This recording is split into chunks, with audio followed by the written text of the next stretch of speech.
국가인권위원회가 고 박원순 서울시장, 성희롱 등에 관한 직권조사 결과를 발표했습니다. 인권위 조사 결과를 무겁게 받아들입니다. 피해자와 가족들께 다시 한번 깊이 사과드립니다. 국민 여러분께도 송구스럽다는 말씀을 다시 한번 드립니다. 피해자께서 2차 피해 없이 일상을 회복하실 수 있도록 저희들 나름대로 최선을 다하겠습니다.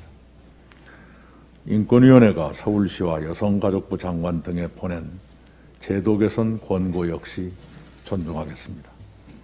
관계기관과 협력해 재발 방지책을 마련하겠습니다. 성별 격차를 조장하는 낡은 제도와 관행을 과감히 뜯어 고치겠습니다.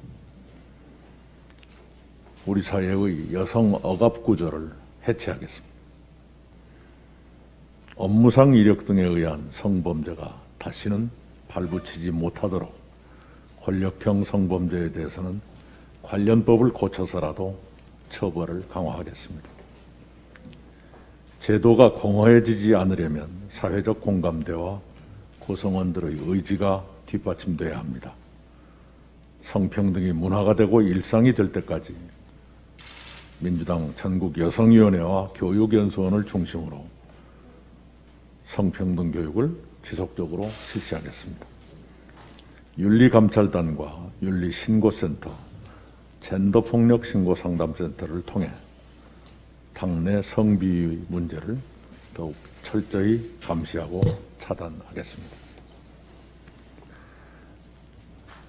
우리의 지난해 경제성장과 올해 성장 전망이 잇따라 좋게 나와 우리에게 희망을 주고 있습니다. 한국은행 발표에 따르면 지난해 4분기 GDP 성장률이 전기 대비 1.1% 성장했습니다. 코로나 확산으로 어려움이 많았지만 2분기 연속 플러스 성장을 기록했습니다.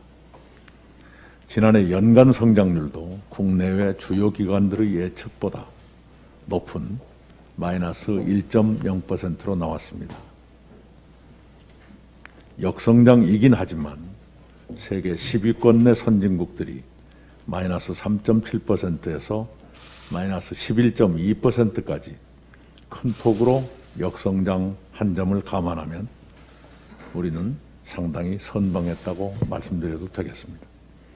특히 어제 발표된 IMF의 2021년 세계 경제 전망 수정치에서 우리의 올해 성장률은 0.2%포인트 상향 조정된 3.1%로 전망됐습니다.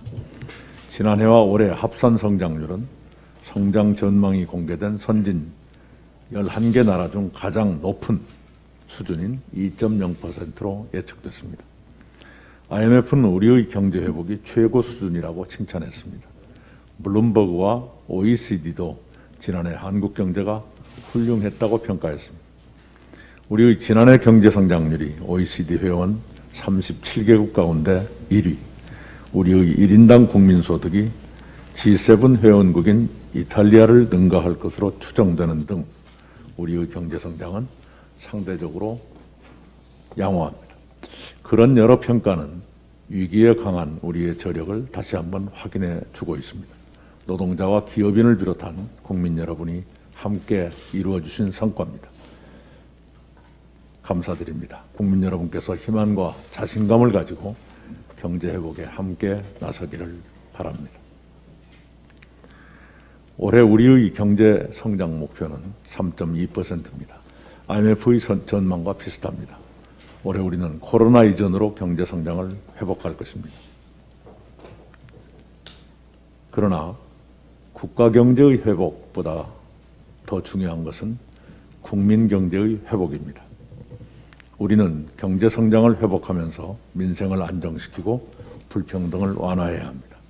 그런 목적을 위해 우리는 가용 정책 수단을 과감하게 투입하도록 정부와 협의해 갈 것입니다. 특히 방역 과정에서 큰 희생을 감내하신 소상공인 자영업자 등에 대한 손실보상의 제도화를 이루겠습니다. 대통령께서는 재정이 감당할 수 있는 일정 범위에서 손실보상을 제도화할 수 있는 방안을 검토해달라고 정부 여당에 지시하셨습니다. 정부와 협의하면서 최적의 손실보상 방안을 마련하겠습니다. 영업제한 손실보상과 함께 협력이 공유제와 사회연대기금 등 상생연대 3법을 실현하겠습니다. 교육 불평등 확대를 저지하기 위해 제가 제안한 초등학교 저학년 등교 수업을 교육부가 수용한 것을 환영합니다. 교육 불평등은 현재의 불평등을 미래에 대물림하며 확대시키는 악성 불평등입니다. 그것을 차단하기 위해 교육부가 더 많은 지혜를 짜내고 실행해 주기 바랍니다. 저희 당도 최대한 협력할 것입니다. 이상입니다.